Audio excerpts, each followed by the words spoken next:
Hello friends, today we are going to discuss about the SEO in the AI era and how with the help of EEAT method you can rank your content on Google. So first of all, what is EEAT? EEAT stands for experience, expertise, authoritativeness and trustworthiness.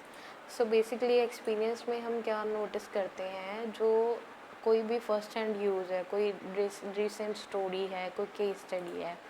और expertise में होता है कि हम किसी एक topic में, किसी एक सब्जेक्ट में हमारी प्रॉपर उसमें क्या है, क्वालिफ़िकेशन है या उसमें डीप और नॉलेज है। और अथॉरिटेटिवनेस में क्या होता है, recognition from other sites, other sites like citation होती है, बैकलिंक्स वगैरह आते हैं, मेंशन वगैरह होती है, तो क्या हो जाता है, उसकी अथॉरिटी एक इंक्रीज़ हो जाती है। ट्रस्टवर्दीनेस तो पता ही है कि एक्यूरेट होना चाहिए, वो ट्रांसपेरेंसी होना चाहिए, रिलायबल होना चाहिए कि हाँ वो ट्रस्टवर्दी है, हम उस पर एक ट्रस्ट कर सकते हैं। सो बेसिकली दिस फ्रेमवर्क क्या इंश्योर करता है कि एआई के वर्ड में कंटेंट रैंक कर सकता है with proper credibility and human influenced. अगर हम उसको एक प्रॉपरली अपने पीस ऑफ कंटेंट को EEAT मेथड के साथ लिखते हैं with the help of AI, तो हम अपने कंटेंट को कैसे रैंक करवा सकते हैं। ठीक है, so this is the topic that we are going to discuss in the last, and this how we can apply EEAT to AI content. If we are using AI to written our content, to write our content, so basically we have to add first of all experience. ठीक है, आप अपनी कोई भी personal stories share करो, client की case studies share करो या कोई एग्जांपल्स शेयर करो। इसमें क्या होगा कि एक जब आपका क्लाइंट या एंड यूज़र उसको पढ़ेगा तो उसको लगेगा कि नहीं यार, ये एक ओरिजिनल पीस ऑफ कंटेंट है, रादर देन कि वही एआई ने अपना कॉपी पेस्ट किया हुआ है। ठीक है, so instead of using AI can improve SEO, and I use ChatGPT to draft 10 meta description, tested them and CTR improved by 80%. So basically इसमें क्या है कि आप अपना एक प्रॉपर कोई ना कोई एक्सपीरियंस ज़रूर दो।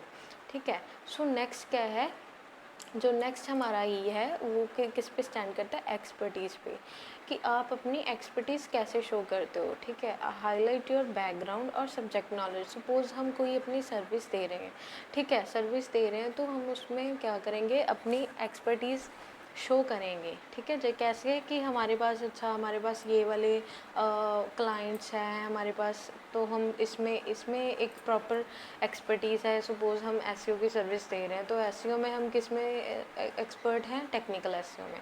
ठीक है, तो अपनी हम एक एक्सपर्टीज़ शो कर दें, उससे क्या होगा, एक क्रेडिबिलिटी आपकी पीस ऑफ कंटेंट की और भी ज़्यादा इंक्रीज़ हो जाएगी।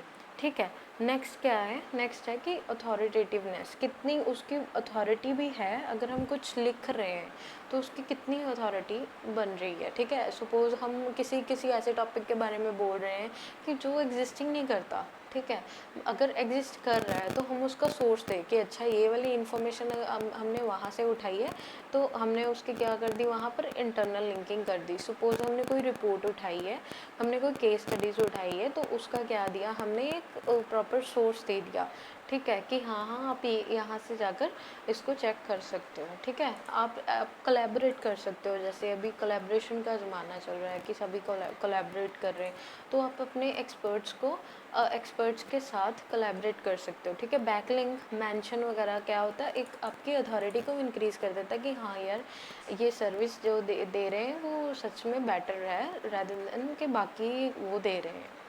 ठीक है, सो अथॉरिटी भी एक अपना स्टैंड रखता है इसमें, किसमें, EEAT में मॉडल में। ठीक है, नेक्स्ट है हमारा ट्रस्टवर्दीनेस। ठीक है, ट्रस्टवर्दीनेस की कि सबसे पहले आप फैक्ट चेक करो कि ये जो आप नंबर, सपोज नंबर दे रहे हो, ये राइट नंबर भी है कि आपने पहले आप अपने 4-5 रिसोर्सेज में से जाकर उसको चेक करो, रीचेक करो कि अगर हम ये नंबर दे रहे हैं या अगर हम ये फैक्ट दे रहे हैं तो ये ओरिजिनलिटी में ये है भी कि हम वैसे ही मतलब उसको उठा के लिख दें। जैसे आप ऑथर है, ऑथर के बायोस में पब्लिकेशन डेट्स है, उसमें रेफरेंसेस है, आप उसको ऐड करो सो दैट कि रीडर को लगे कि हाँ यार इसमें कुछ वेटेज है कंटेंट में, कि ऐसे ही नहीं उठाया जस्ट हमने ये को प्रॉम्प्ट दिया और उठाया और हमने अपना लिख दिया। ठीक है, ऐसे नहीं करना, उसको प्रॉपर एक रेफरेंस मेंशन करो। उससे क्या होगा, उस पीस ऑफ कंटेंट का ट्रस्ट और भी ज़्यादा बिल्ड होगा। किसके साथ? एंड यूज़र के साथ। ठीक है, और अपने कंटेंट को ऑलवेज अप टू डेटेड रखो। ठीक है, सो नेक्स्ट हमने कहा था कि वाई ये वाला मेथड जो एआई के टाइम पे क्यों इतना ज़्यादा मैटर करता है। कहते हैं कि AI can only remix information.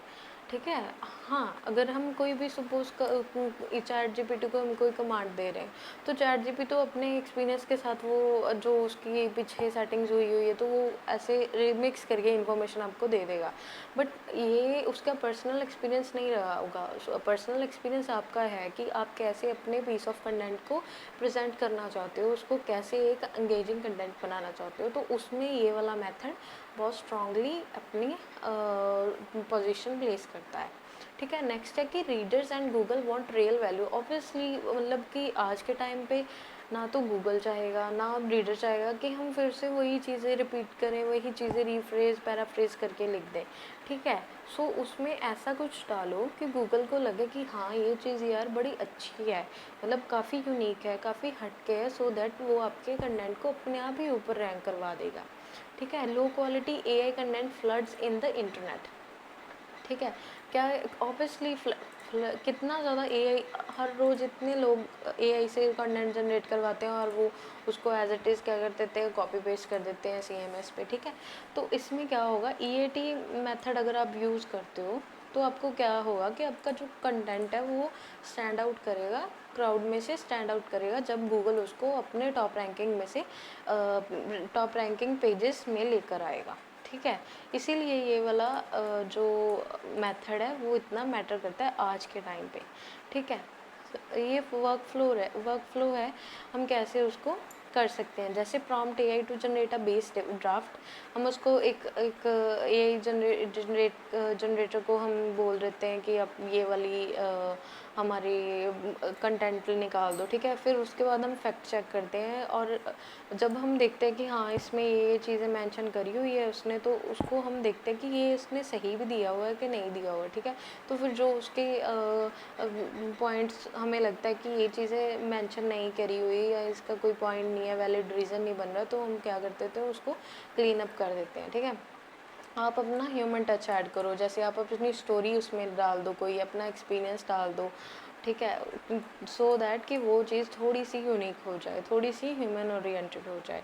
Next उसको हम ऑप्टिमाइज़ करते हैं एसईओ के अकॉर्डिंगली, हम अपने कीवर्ड्स को प्रॉपर्ली उसमें ऐसे फिट करते हैं कि ये एक जनरली ही लगे, नॉर्मल, नॉट ऐसे लगे कि बस ऐसे ही एम्बेड किया हुआ है।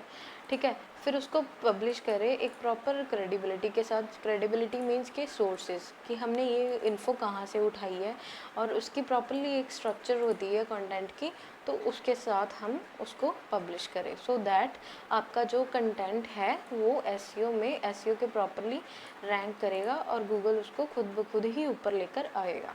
And this is all about SEO in the AI era using EEAT to rank your content on Google.